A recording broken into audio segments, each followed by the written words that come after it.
자, 이제 여러분들 저희 비유동자산 쪽으로 넘어옵니다. 비유동자산이다 라고 하면 크게 네 가지, 투자자산, 유형자산, 무형자산, 기타 비유동자산 이렇게 이제 나누고 있어요. 그러면 우리가 여기 투자자산과 유형자산 이 파트를 조금 더 먼저 보고 가자는 얘기인데요. 사실 투자자산 내용이 그렇게 많지 않아요. 그래서 투자자산 가볍게 보고 유형자산 시작하면 될 것 같습니다.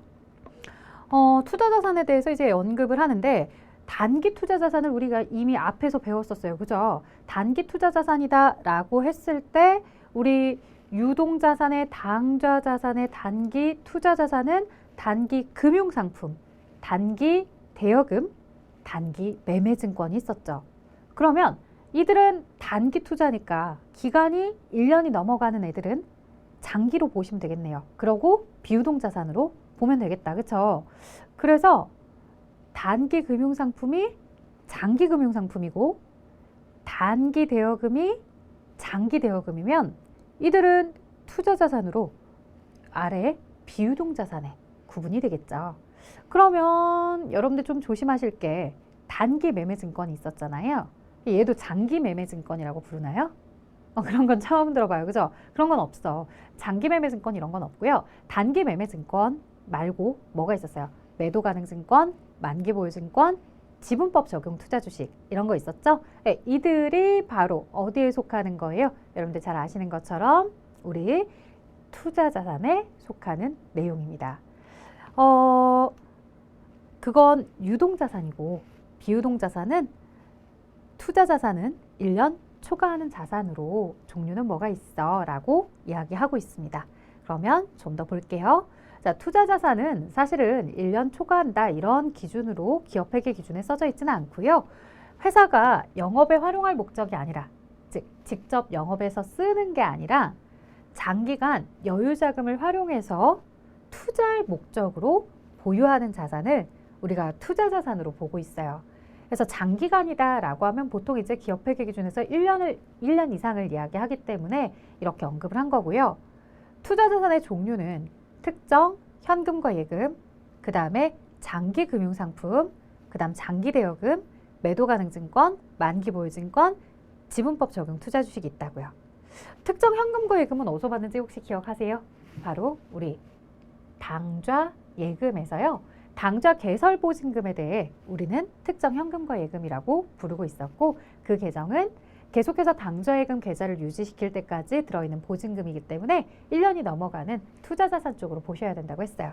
그래서 특정 현금과 예금, 장기금융상품, 장기대여금, 매도가능증권, 만기보유증권, 지분법 적용 투자주식까지 이렇게 볼 수 있었고요. 자, 좀 새롭게 보이는 건 퇴직연금 운용자산이라는 게 있어요. 요즘은 퇴직금을요. 회사 내부에서 관리하고서 회사 내부에서 지급하는 것보다는요. 이 연금 형태로 운용해 주는 곳에다가 회사가 납입을 합니다.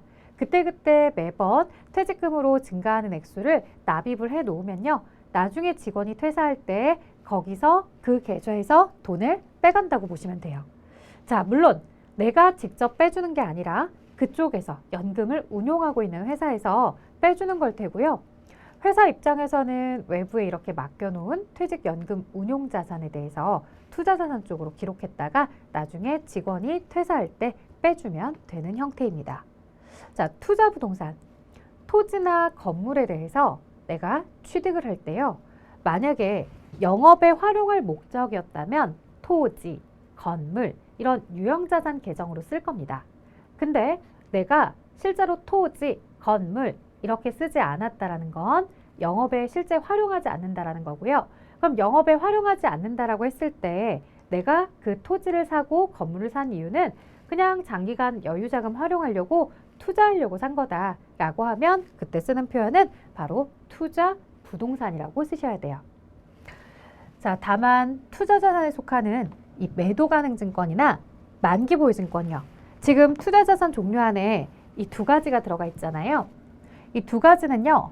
채무증권이 이렇게 매도가능증권, 만기보유증권이 되는 거예요. 그 얘기는 채무증권이라는 것 자체가 만기가 있어요. 그럼 만기가 있다는 건 그 만기가 만약에 1년 이내에 도래하고 있다라고 한다면 곧 현금화 시킬 수 있는 거잖아요.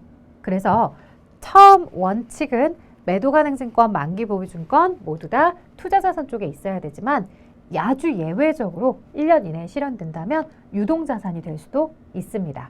자, 그런데 이 아래는 말 그대로 그냥 예외적인 상황이에요.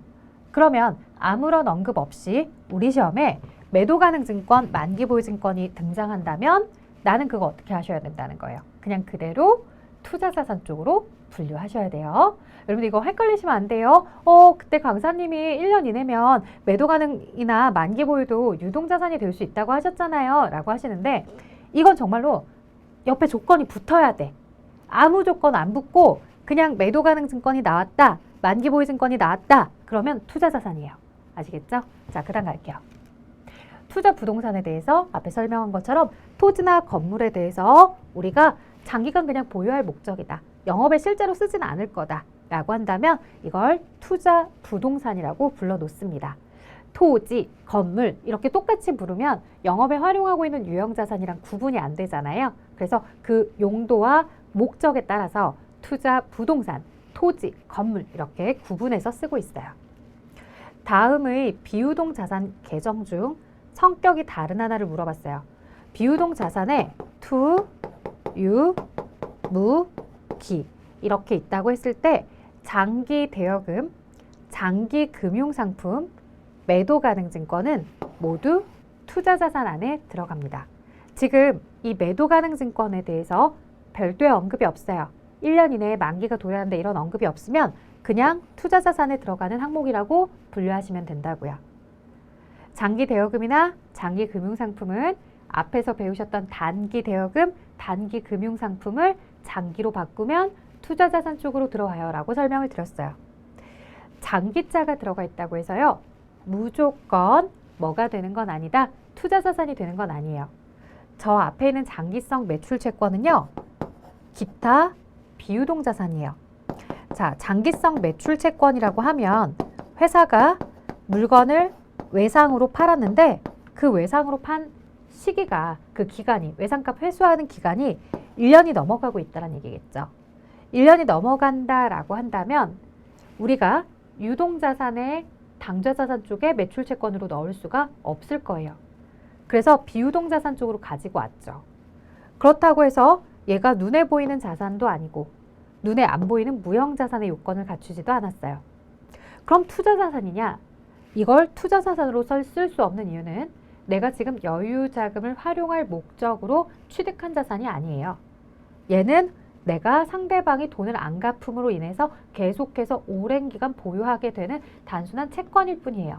그래서 투자자산이 아니라 기타 비유동자산으로 분류를 해주셔야 되는 거예요. 자, 이제 유형자산 파트로 넘어옵니다. 우리가 유형자산이다 라고 하면 여러분도 혹시 알고 있는 유형자산 있으세요? 뭐 유형이니까 눈에 보이는 거요 라고 생각하실 수도 있을 것 같아요. 이들에 대해서 제가 이제 구글에 이렇게 검색을 해봤죠. 우리가 유형자산이라고 흔히 말하는 토지예요. 그 다음 건물도 있겠고요. 그 다음 통상교량이다 라고 해서 이렇게 다리도 있겠고요. 그 다음 갱도다 라고 해서 뭔가 석탄이나 이런 것들을 채취하러 가는 그 장소도 있겠고요. 그 다음 자동차, 차량도 있겠고요. 부교 뭐 이런 것도 있고요. 그 다음에 기계장치 이런 것들도 있죠. 이런 것들을 우리가 유형자산이다 라고 하는데요. 이런 유형자산에 대해서 단순하게 뭐 눈에 보인다, 1년 이상 보유한다 이것뿐만 아니라 실제로 회사가 그것을 가지고서 주된 영업활동에 쓰고 있어야 우린 그걸 유형자산이라고 하죠. 자, 유형자산에 대한 종류로 넘어가서 보도록 할게요. 유형자산은요.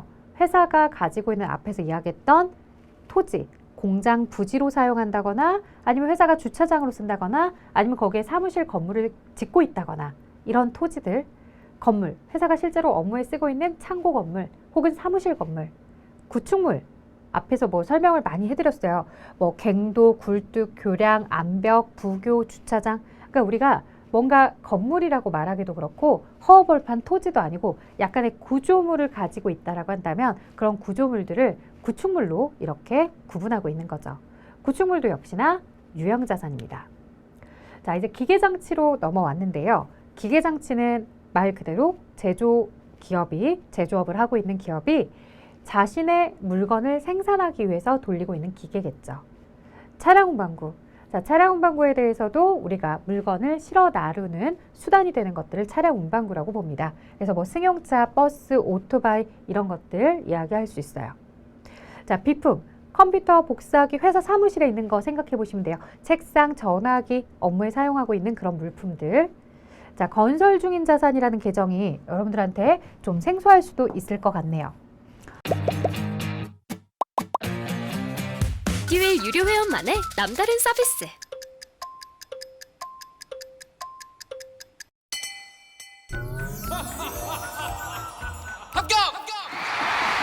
합격하고 돈도 받는 혜택. 오직 에듀윌 유료 회원에게만. 에듀윌. 무료 합격! 건설 중인 자산이라는 건요. 회사가 완성한 건물만 유형자산으로 보는 것이 아니라요.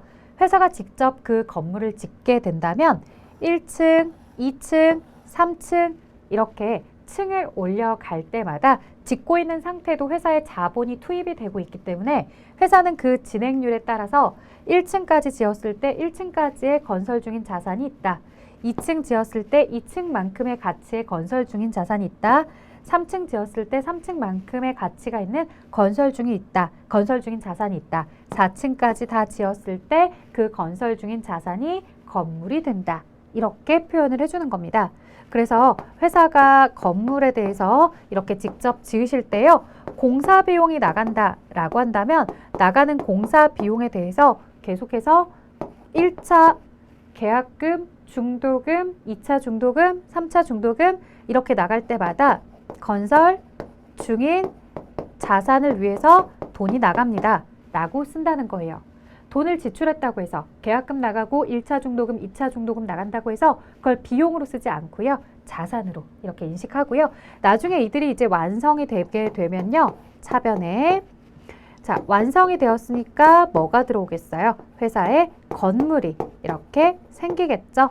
완성이 되면 그때서 건설 중인 자산으로 써놓았던 자산 계정을 정리해 주시면 됩니다. 자, 이런 건설 중인 자산도 유형자산의 개념으로 들어오고 있다는 걸 여러분들이 잘 봐주시면 좋겠고요. 그 다음에 비품 아까 얘기했는데 설마 여러분들 비품을 상품, 제품, 미착품, 적송품, 시송품처럼 재고자산으로 보시는 분 없겠죠? 요거 재고자산으로 보지 않도록 주의해 주셔라. 나중에 다음에 대해서 혹시 자산의 종류가 다른 하나는 이렇게 했는데 반제품, 제공품, 시송품과 비품이 나오면 비품은 유형자산이야 라고 분류할 줄도 아셔야 돼요. 자, 다음은 유형자산의 종류입니다. 구축물이라는 계정 과목으로 구분할 수 있는 것 이렇게 물어봤고요. 기계는 기계장치라고 명칭 별도로 부르고 있고요. 차량은 차량 운반구, 그리고 건물은 건물 계정을 별도로 쓰죠. 따라서 철탑이 구축물이 된다.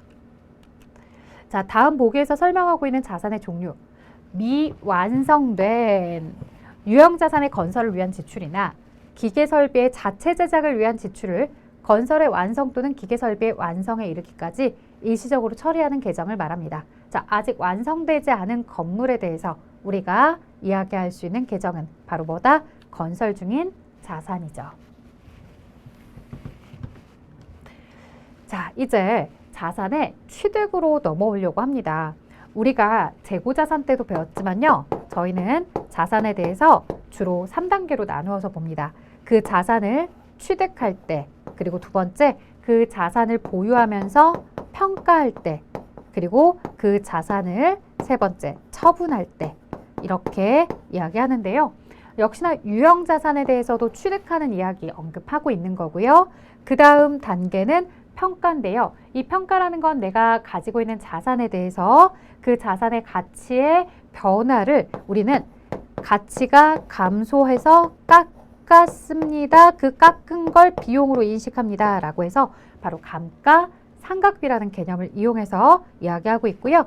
처분하는 부분에 대해서는 우리 매각한다 라고 해서 유형자산, 처분, 이익이나 손실을 인식하는 얘기를 할 거예요. 자, 물론 여기서 또 중간중간에 추가적으로 들어가는 개념들이 있는데요. 자, 취득할 때만 지출하는 게 아니라 취득 이후에 우리가 후속적 지출도 있어요. 후속적 지출이라는 건 무엇이냐면 자산을 취득하고 나서 업그레이드를 한다거나 아니면 수리를 하거나 이런 성격의 자본적 지출이나 수익적 지출이라는 개념들이 따라 붙을 거예요. 그래서 이런 내용들이 여러분들이 유형자산에서 배우는 내용이라고 생각하시면 되겠고요. 그중 제일 첫 번째 취득에 대해서 언급하려고 합니다.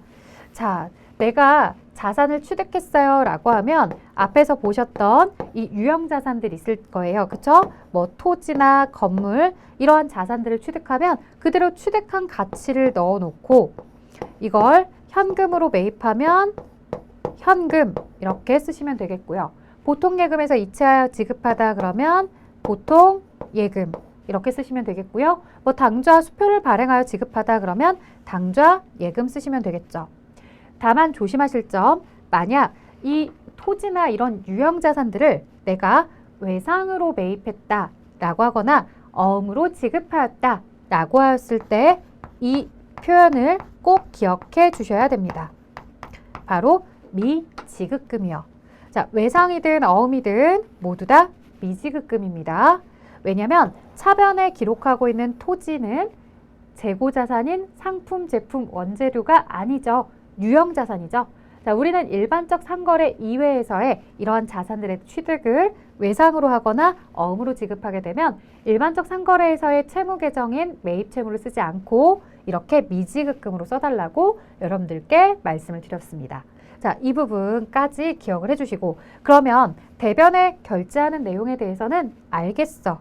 내가 외상으로 매입하든 어음을 주든 혹 카드로 결제를 하든 다 미지급금으로 할 거야. 물론 현금이나 보통예금은 따로 쓸 거고 자, 이제부터 이렇게 토지라든가 혹은 건물이라든가 혹은 기계장치라든가 이러한 자산들을 취득하기 위해서 이쪽 취득 원가를 어떻게 쓰면 좋을지 어떤 금액으로 쓰면 좋을지 이걸 고민해 보자 이거예요.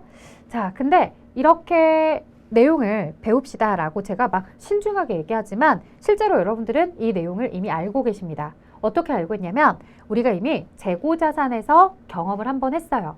매입할 때 들어가는 부대 비용들을 모두 다 그 자산의 취득을 위해서 희생한 거기 때문에 그 자산의 취득원가에 포함해주자 라고 이야기를 했었습니다.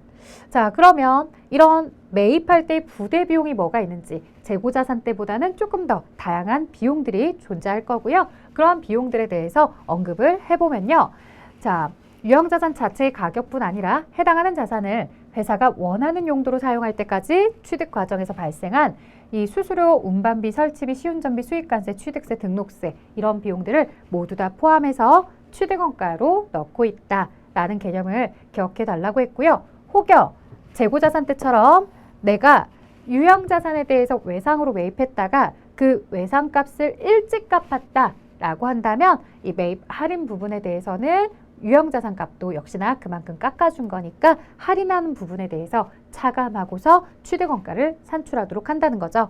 자, 따라서 유형자산에 대한 그 자산 자체의 가치에 매입할 때 부대 비용을 더해주지만요. 혹시라도 매입할 때 외상값을 일찍 갚아서 깎아주는 할인의 요소가 있다면 차감을 하시면 된다는 얘기고요. 자, 매입 할인 외에 매입 환출이나 애누리가 없다라는 건 왜 그럴까요? 내가 보통 이런 유형자산을 취득했는데 하자가 있다면 아예 반품해버리겠죠. 그리고 아예 반품해버렸다는 건 그런 자산의 취득이 없었던 일로 된다는 거니까 취득하지 않은 거나 다름이 없습니다. 따라서 이 기업회계 기준을 쓰시는 분들도요. 매입에 대한 할인은 있을 거지만 매입에 대한 환출이나 애누리 상황은 없을 거기 때문에 혹 아주 있더라도 아주 드문 상황이기 때문에 그런 상황들은 아예 쓰지 않고요. 이 매입 할인에 대한 상황만 써 두셨습니다. 그래서 자산에다가 매입할 때의 부대 비용 더하고 마이너스 매입 할인을 차감해서 자산의 취득원가로 넣자고 했어요.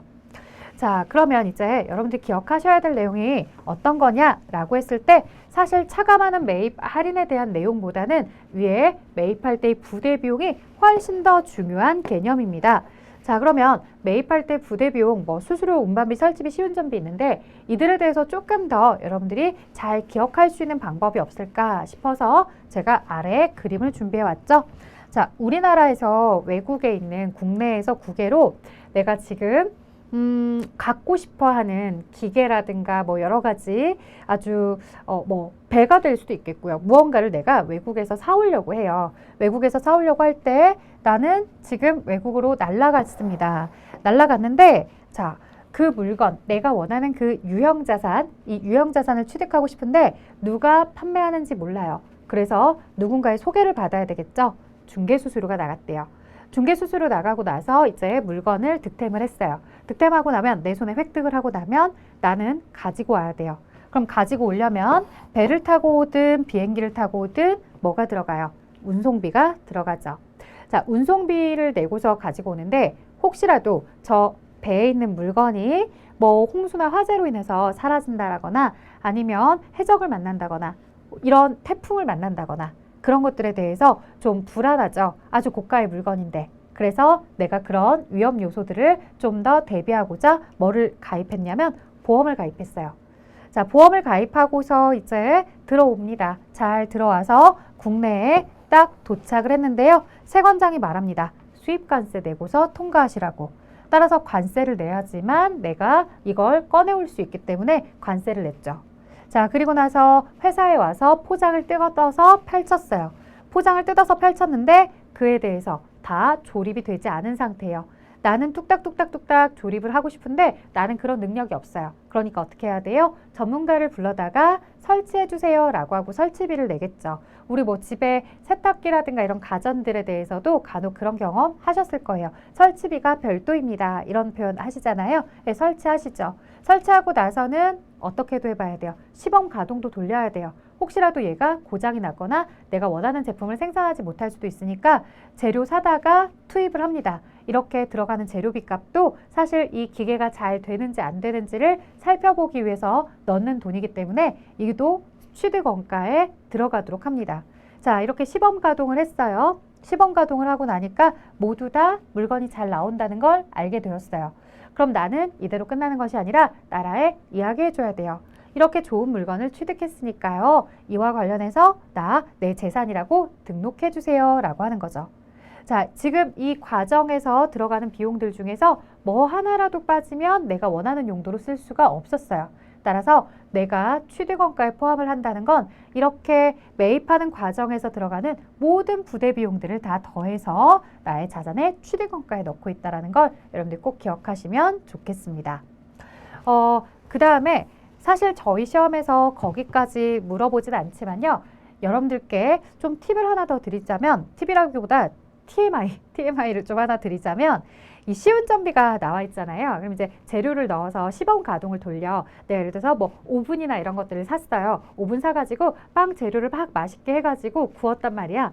구우니까 아주 따끈따끈하고 맛있는 빵이 나온 거예요. 보통은 뭐 우리끼리 시운전 한 사람들끼리 이렇게 먹겠지만 워낙 대량으로 생산할 수 있는 기계를 사다 보니까 엄청나게 많은 양이 한꺼번에 생산이 된 거야. 그럼 어떻게 해야 되겠어요? 그걸 누군가에게 다 나눠주지 않고 실제로 판매가 될 수 있는지도 궁금한 거야. 그래서 시장에 갖다 놓고서 내가 팔았어요. 팔았더니 잘 팔려. 잘 팔려서 내가 판매 수익이 나온 거죠. 시운전 과정에서 생산된 물건을 가지고서 수익이 얼마나 발생했느냐라고 했더니 시운전비로 뭐 재료비 값이 100만 원이 들어갔대요. 근데 이거 물건 팔아서 80만 원은 내가 획득을 했더래요. 뭐 나머지 맛보고 이러니까 다 팔진 않고 이제 내가 최소한 재료비 값은 받자라고 해서 팔아서 수익 80을 얻었다는 거예요. 자, 이렇게 시운전 과정에서 생산된 물품을 판매해서 얻은 수익이 있다면 실제로 시운전과 관련해서 들어간 비용은 얼마밖에 안 되는 거예요.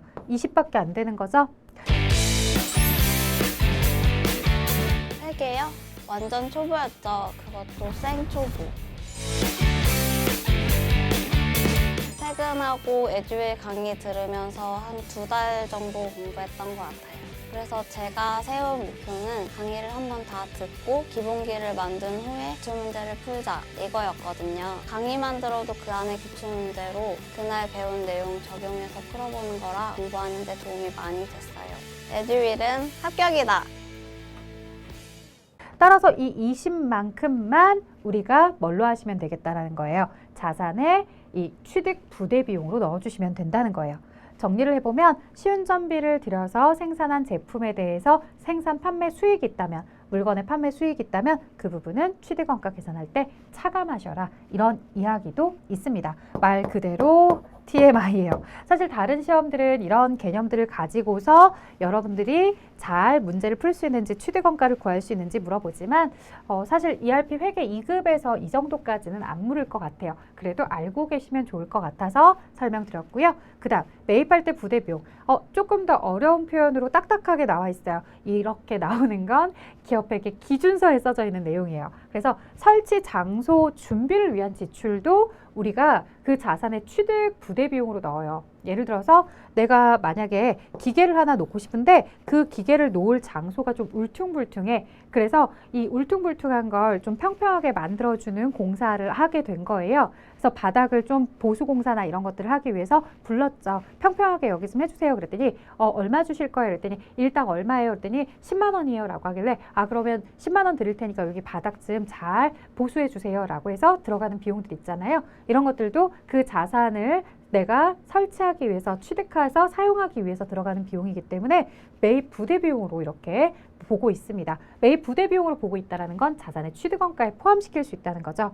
자, 그 다음에 외부로 운송할 때의 취급비, 이런 것들도 있죠. 내가 이제 저쪽에서 물건을 구매했어요. 그럼 그 물건을 우리 회사로 가지고 와야 되잖아요. 이런 운송에 대한 취급비라든가, 그 다음에 설치, 전문기사에게 설치를 해달라고 하면 설치비 들어가죠.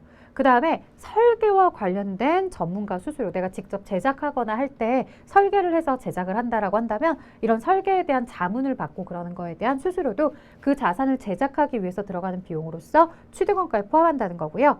자, 유형자산의 취득과 관련해서 국공채 등을 불가피하게 매입하는 경우 당해 채권의 매입 금액과 현재 가치의 차익이라는 게 있거든요. 개념이 굉장히 길어서 사실 저희가 이게 무슨 얘기야 라고 하실 수도 있는데요. 여러분들 혹시 자동차를 구매해 보신 분이라면 그런 거 아실 거예요. 자동차 구매할 때 가격이 얼마예요 해서 이제 그 영업사원이 가격 견적을 막 뽑아줘요. 그러면서 채권 구입 가격이 얼마이며 이렇게 얘기해요. 나는 자동차 구매하러 갔는데 웬 채권 구매 가격? 이렇게 이제 궁금증을 가지고 물어보신 분들도 있을 거고요. 그런 거 상관없이 그래서 전체가 얼만데요? 이렇게 물어보시는 분들도 있을 거예요. 자, 이런 채권은요, 이런 자산들, 아주 고가의 차량이나, 물론 고가까지 뿐만 아니라 일반적인 가격의 차량도 마찬가지지만 이렇게 자동차를 구매하려고 할 때 나라가 이런 채권을 같이 껴서 판매하라고 했어요. 근데 왜 나는 자동차 샀는데 이런 걸 몰랐냐고요? 대부분은요, 그 채권을 구매했다가 바로 그 자리에서 다 매각해 버리거든요. 그래서 본인이 채권을 구매했다는 사실조차도 다들 잘 인지를 못 하시는데요. 자, 채권을 대신 구매했다가 매각할 때 되게 특이한 게 뭐냐면 자동차 사는 날 구매했다가 자동차 산 날 팔거든요. 그 채권을. 그러면 내가 채권을 구매했던 가격은 100만 원이거든요. 구입을 100만 원에 하면 당일날 매각하니까 당연히 100만 원에 매각을 해서 내가 손해보는 게 없어야 되잖아요. 근데 실제로 그 자리에서 취득을 했다가 매각을 했을 때 받는 가격은 매각하고서 한 80만 원 정도밖에 받질 못했다는 거예요. 20만 원은 내가 손해를 보는 거죠. 아니, 왜 나한테 지금 시가 80짜리를 왜 100만 원에 판 거야? 나는 이걸 왜 이렇게 비싸게 100만 원 주고 사서 바로 당일날 손해보면서 80에 팔게 된 거야? 라고 했더니 바로 이게 나라가 의도한 거예요. 너가 그 자산을 원한다면 그 원하는 자산을 취득할 때까지 들어간 부대비용을 자산의 취득원가에 포함시키라는 얘기예요. 그래서 이런 매입할 때의 채권 가격을 다 넣는 건 아니고요. 어쨌든 채권에 대한 가치는 자동차는 아니잖아요. 그래서 채권의 구입 가격에서 그 매각한 부분은 채권의 가치로 보는 거고요. 내가 거기서 손해본 가치 있잖아요. 손해본 거. 이 손해본 만큼은 자산을 취득하기 위해서 들어가는 부대비용으로 보시란 얘기예요. 그래서 예를 들어 차값이 1,000만 원짜리였다. 1,000만 원짜리에 이런 채권을 다 매입해서 1,100만 원을 지불했다가 첫 채권에 대해 매각을 하자마자 80을 얻었으니 실질적으로 자산을 취득할 때 들어가는 돈이 얼마라는 거예요? 1,020이라는 거예요. 자, 차값 1,000만 원에 채권의 구매 가격 1,100만 원, 그 1,100만 원 중에서 80만 원 그 자리에서 매각해서 얻었으니까 실제로 내가 쓴 돈은 1,020만 원, 차값 1,000만 원에 그 차액에 대한 20만 원까지가 자산의 취득원가. 그래서 매입 부대 비용으로 이렇게 구입 가격과 매각액의 차이를 취득원가에 넣고 있다라는 거 기억하시면 좋겠습니다. 자, 유형자산의 취득과 관련해서 국공채를 어쩔 수 없이 불가피하게 매입을 했고요. 당해 채권의 매입 가격은 100이고요. 현재 가치, 지금 현재 매각을 해서 내가 얻게 되는 가치는 80이고요. 그에 대한 차액을 바로 취득원가에 넣고 있는 겁니다. 자, 자본화 대상인 차입 원가다라고 되어 있는데요. 이와 관련해서는 바로 이거죠. 자, 내가 건물을 짓는데요. 어떤 사람은 순수하게 자신의 돈 100억을 가지고서 직접 구매하거나 아니면 그 건물을 짓는 분이 있습니다. 하지만 옆에 계시는 분은요. 실제로 내가 가진 돈은 50억밖에 없습니다. 그럼 나머지 50억은 어떻게 했느냐라고 했더니 대출을 받았대요. 자, 대출을 받아서 이 자산을 짓기 시작한 거죠. 자, 이렇게 짓기 시작하면서 이 자산에 들어간 투입된 가치는 내 돈 50뿐만 아니라 대출을 받아온 50도 같이 들어가고 있습니다. 자, 이런 차입의 원가를요. 우리가 바로 자산을 취득하는 과정에서 자본화 대상인 차입 원가라고 하고요. 자산의 취득 원가로 넣겠죠. 그래서 실제로 차변에 내가 건물을 취득하고 있더라. 그럼 건물의 가치를 50으로 쓰는 게 아니라 100으로 쓴다는 거예요. 내가 직접 지불한 돈도 건물의 취득원가이지만 내가 은행으로부터 차입한 차입금에 대해서도 자산의 취득원가를 구성하고 있다는 거죠.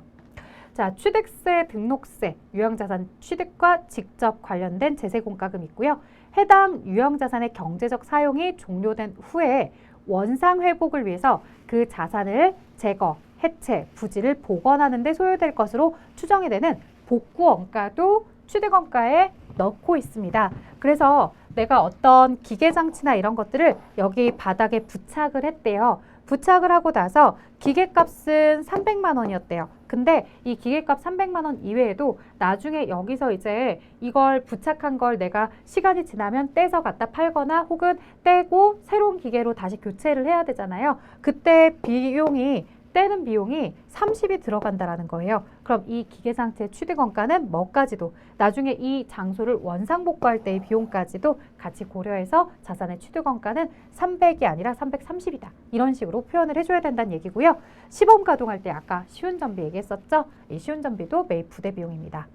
자, 토지에 대한 내용으로 넘어가서 토지의 취득원가 좀 얘기해 볼게요. 자, 토지의 취득과 관련해서 내가 만약에 땅을 샀는데 이렇게 울퉁불퉁한 땅을 산 거예요. 그러면 이 땅을 평평하게 해야지 내가 원하는 용도, 즉 내가 예를 들어서 건물을 짓고 싶다. 그러면 울퉁불퉁한 땅에다가 지을 수는 없잖아요. 그래서 바닥을 다지는 공사를 하게 됩니다. 이 정지비, 토지를 정리하는 비용인데요. 이런 정리 비용이 얼마나 들었나요? 라고 했더니 토지값은 9천만 원인데 여기에 정지 비용이 1,000만 원이 들어갔다는 거죠.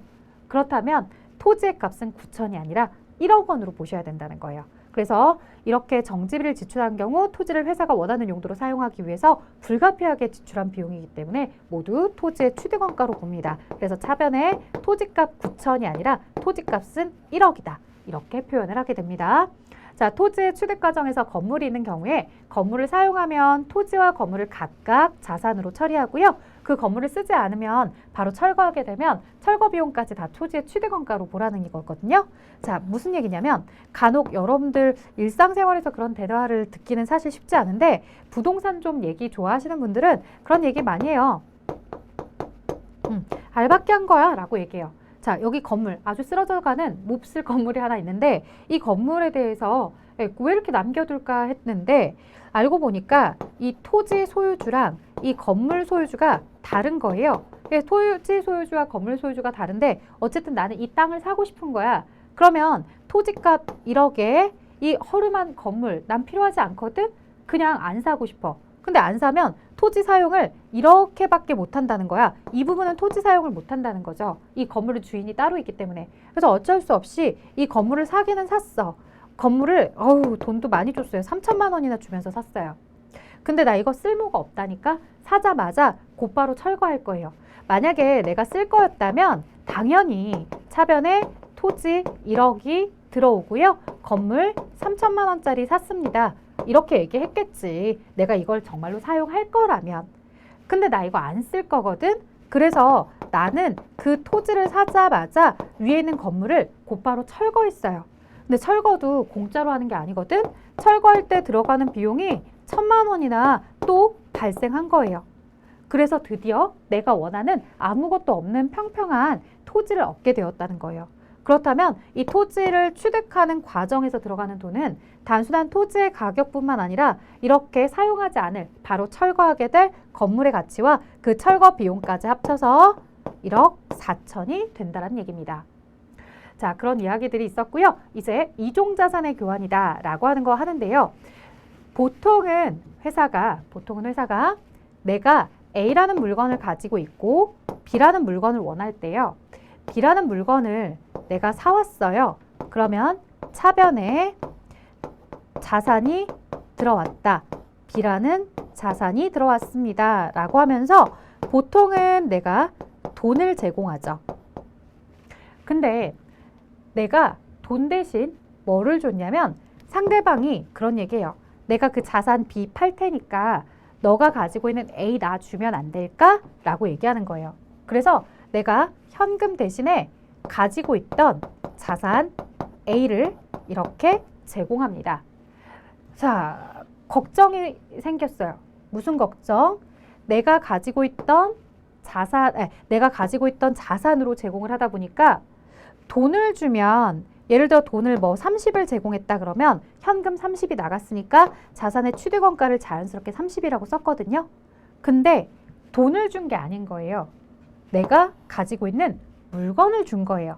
그러다 보니까 내가 물건을 주고서 다른 물건을 취득했을 때 이 아이의 취득원가를 얼마로 보아야 될지 이게 혼란스럽다라는 거예요. 돈 주면 그냥 준 돈만큼 액수를 적으면 되는데 돈 대신 물건을 줬잖아. 그럼 이 물건에 대해서 어떻게 가치를 매길 거냐 이거예요. 자, 사람들마다 시각이 내가 받아오는 자산이 얘니까 얘 위주로 계산을 하셔야 된다라고 하시는 분들도 있겠고 아니다. 내가 현금을 지불한 게 취득원가가 되는 것처럼 내가 치룬 이 희생만큼을 새 자산의 취득원가로 보아야 된다라고 하는 사람도 있을 거예요. 결론은 후자예요. 내가 지불한 것에 대해서 기준점을 잡습니다.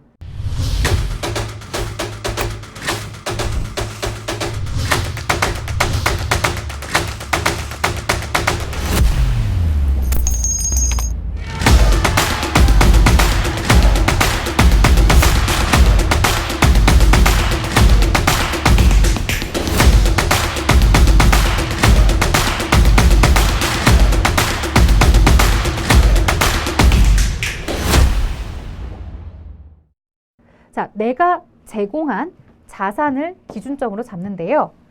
여기서 또 조심할 점, 만약에 서로 주고받은 자산이 아주 유사한 용도로 쓰고 있던 자산이에요. 다시 말해 기계장치와 기계장치였어. 절단하는 기계, 절단하는 기계였어. 아니면 자동차였어. 같은 급의 자동차들이었어. 이런 것들을 서로 맞교환했을 때는 동종자산의 교환이라고 해요. 근데 그게 아니라 내가 가지고 있던 예를 들어서 SM3를 주고 그 다음에 상대방이 쓰고 있던 K5를 받고 이런 식으로 좀 급이 다른 자산들을 서로 맞교환하게 되는 경우죠. 이런 건 같은 가치의 자산을 맞교환한 것이 아니기 때문에 서로 다른 가치, 다른 종류의 자산을 교환했다라고 해서 이종자산의 교환이라고 합니다.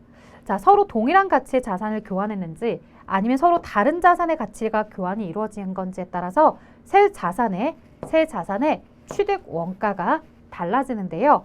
내가 가지고 있던 자산에 대해서 기준점을 가질 때 이종자산의 교환은 내가 제공한 자산의 시가, 공정가액을 새 자산의 취득원가로 보고요. 그 다음 동종자산의 교환일 경우에는 내가 가지고 있던 자산의 장부가액을 취득원가로 봅니다.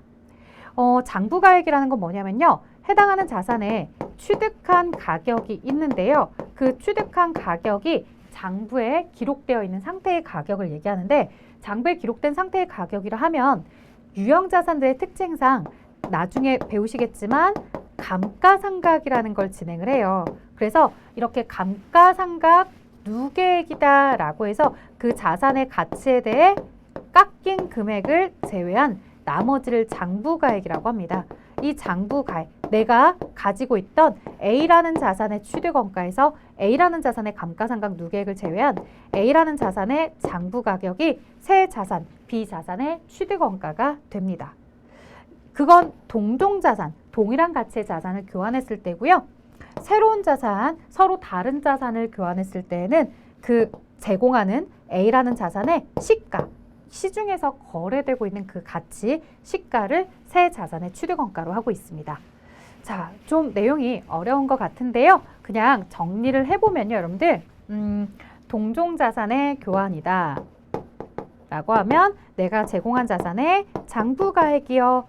이종자산의 교환이다 라고 하면 내가 제공한 자산의 공정가치요. 이렇게만 정리해 주시면 됩니다. 그래서 새로운 자산을 이렇게 돈 주고만 취득하는 게 아니라 내가 가지고 있던 자산을 제공하면서 얻기도 하더라. 그럼 내가 제공하면서 얻은 그 자산에 대한 그 취득원가는 내가 준 물건의 장부가격 또는 시가로 새로운 자산의 취득원가가 결정이 된다는 거죠. 자, 정부 보조금에 대한 개념도 있습니다. 뭐 정부로부터 말 그대로 보조를 받아서 자산을 취득하는 경우인데요. 우리가 휴대폰이나 이런 것들도 여러분들 뭐 정부 지원금 있습니다. 정부 보조 있습니다. 이렇게 얘기하잖아요. 그러면 만약에 내가 100만 원짜리 휴대폰을 구매하고 싶어요. 근데 정부로부터 보조를 60만 원 보조를 받는데요. 그러면 나는 얼마만큼만 지불을 하는 거예요? 40만큼만 지불을 하잖아요. 자, 이렇게 내가 지불한 돈이 40밖에 안 된다고 해서 그 휴대폰의 가치가 40만 원이에요? 아니죠, 여러분들. 그 휴대폰의 가치는 100만 원이에요. 자, 이처럼 정부로부터 보조받은 돈이 있다라고 했을 때 그 정부 보조금은요. 자, 내가 휴대폰이라는 자산이 있습니다. 그 자산은 100만 원짜리예요.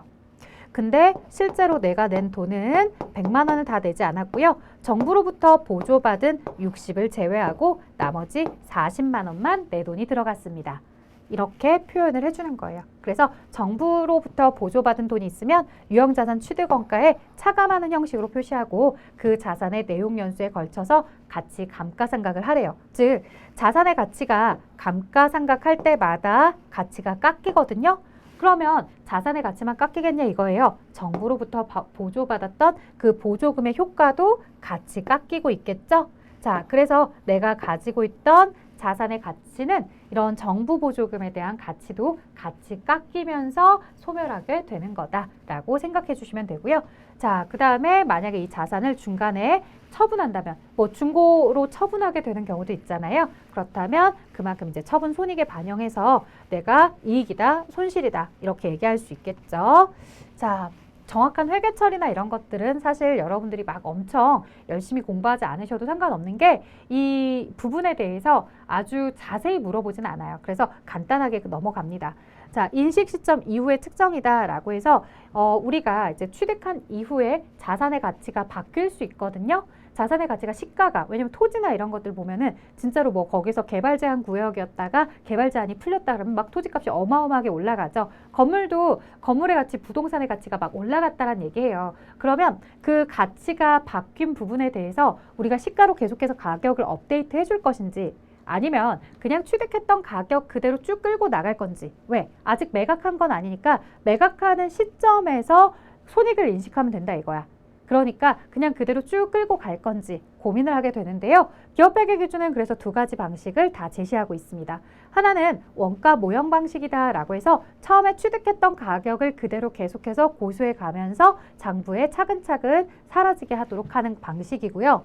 하나는 재평가 모형이다라고 해서 뭔가 이슈가 있을 때마다 가치가 계속해서 막 널뛰듯이 갑자기 가치가 올랐다. 부동산의 가격이 올라갔다라고 하면 그때마다 자산의 가치를 계속 업데이트해주는 방식이 있다고 합니다. 그래서 원가 모형과 재평가 모형 여러분들이 이제 같이 한번 읽어봐 주시면 좋겠고요. 뭐 내용에서 재평가일의 공정가치에서 감가상각 누계액과 손상차손 누계액을 차감한 재평가 금액을 장부가액으로 합니다라고 이렇게 표현을 하는데 뭐 굳이 여러분들이 회계 2급에서 막 다 외워야 되는 건 아니잖아요. 이거 그냥 정말로 편하게 읽어보시면 되는데요. 손상차손 누계액이라는 개념이 나는 너무 궁금하다라고 생각하실 수 있을 것 같아서 얘기해주면, 자, 내가 가지고 있던 건물이나 이런 것들이요, 갑작스럽게 뭐 홍수나 화재나 아니면 뭐 지진이나 이런 거에 의해서 갑작스럽게 가치가 훅 떨어질 때가 있거든요. 네, 그러면 그 떨어진 가치도 장부에 갑작스러운 지진으로 인해서 혹은 갑작스럽게 주변의 어떤 상황으로 인해서 건물값이 갑자기 떨어졌다, 자산의 가치가 감소했다라고 하면 그렇게 갑작스럽게 떨어지는 부분은 이렇게 손상차손이라는 개념으로 차감을 하도록 기록하고 있습니다. 근데 그런 개념들을 막 우리한테 엄청 심도 있게 물어보는 건 아니니까 그냥 용어를 넘어가실 때 그렇게 갑작스럽게 가치가 떨어지면 이렇게 인식하는구나 정도만 기억하시면 돼요. 자, 유형자산 취득원가에 포함시킬 수 없는 걸 물어봤고요. 자, 매입하는 과정에 취득세, 그 다음에 등기 수수료, 그리고 만약에 회사가 선박을 자체 제작을 한다면 그 제작하는 제조 원가도 취득원가에 들어갑니다. 자, 정답은 4번인데요. 공장 기계장치에 경상적 부품 교체비다라고 하는데요. 경상적이라는 표현은 자주, 빈번하게 이런 내용이거든요. 그래서 부품을 자주 갈아주는 소모품 같은 성격인데요. 이런 것도 이제 소모품비라든가 아니면 수선비라든가 이런 계정으로 비용으로 인식을 하는 거지 자산의 취득에 넣지 않습니다. 자, 주식회사 한국은 공장에서 사용할 기계장치를 구입했고요. 다음 자료를 보고서 취득원가를 넣어달라고 하죠. 매입할 때의 부대 비용을 다 포함해 주는데요. 구입 대금에 설치비, 시운전비, 그리고 운반비까지 더해 주시면 됩니다. 4,250이고요. 자, 이렇게 구입한 이후에 지출되는 비용에 대해서는 취득원가에 넣지 않고요. 특히나 구입한 이후에 수선비다라고 하면 비용, 수선비라는 판매 관리비로 처리하는 내용이니까요. 헷갈리지 않으셨으면 합니다. 자, 그 다음 볼게요. X7년 8월 3일 당사 인천 공장에 공업용물이 부족하여 주식회사 제일펌프를 통해서 지하수 개발을 하고요. 공사 대금을 카드로 결제했다라고 되어 있어요. 자, 우리가 지하수 개발이나 이런 걸 하게 되면 지하수는 기계장치라기보다는 구축물, 구조물이니까 구축물이 되고요. 이런 구축물과 관련해서 카드로 결제를 했다라고 하게 되면 이 카드 결제 부분은 외상 매입금이 아니라 뭐라고 부르셔야 되냐면 미지급금 이렇게 부르시는 거예요. 따라서 여기에서 외상 매입금이라는 계정은 나타날 수가 없습니다. 상품이나 제품이나 원재료에 대한 외상 거래가 아니기 때문에 외상 매입금은 나타날 수가 없고요. 자, 이렇게 해서 정답은 찾으셨겠지만 아마도 네 번째는 부가세 대급금이 좀 궁금하실 거예요. 사실 부가세 대급금은 뒤에 실무 파트 가서 이 전표 입력이나 이런 내용들을 통해서 여러분들께 언급을 할 텐데요. 구축물 같이 이렇게 매입하는 물품에 대해서 내가 부가가치세를 부담하게 되면 매입자가 부담하는 부가세는 상대방이 나 대신 지급하겠다라고 징수해 간 돈으로서 부가세 대급금이라는 이런 매입세액이 있습니다. 문제 안에 부가가치세 별도로 해서 다 결제가 되었다라고 하니 구축물 500에 부가세 50 해서 카드 결제액은 전체 550이 이렇게 결제가 되는 상황일 겁니다. 자, 이번 시간 저희 투자자산과 유형자산에 대해서 배웠고요. 유형자산에서 뭐 구축물이나 건설 중인 자산 이런 내용들 언급했었습니다. 자, 그 외에도요. 이제 매입하는 과정에서 들어가는 부대 비용에 대해서 쭉 설명드렸었고요. 뭐 예외적으로 물건을 제공하고서 자산을 취득한다라고 했을 때 동종자산이나 이종자산의 교환일 때 새 자산의 취득원가를 어떻게 해야 되는지, 그 다음 또 뭐 국고보조금, 정부보조금이 있을 때는 어떻게 처리하는지 예외적으로 이제 같이 배웠지만요. 실제 그런 내용들은 너무 어려워서 많이 묻지는 않아요. 그래도 혹시 물어볼까 싶어서 여러분들 한 번쯤은 들어봐 주셨으면 하는 마음에서 책에 수록은 했고요. 실제 문제 풀어보셔서 알겠지만 매입할 때의 부대 비용이 누구냐 이런 식으로 간단하게 물어보고 있으니 매입할 때의 부대 비용 잘 기억해 주시고요. 또 하나 외상으로 매입했다라고 했을 때 유형자산 쪽에서는 결코 절대 외상 매입금이 나올 리가 없다. 이와 관련해서는 외상이든 어음이든 모두 미지급금으로 쓰고 있어요. 앞에서 카드도 나왔었죠? 카드도 마찬가지로 미지급금이다 라고 기억해 주시면 좋겠습니다. 자, 여기까지 진행할게요. 수고하셨습니다.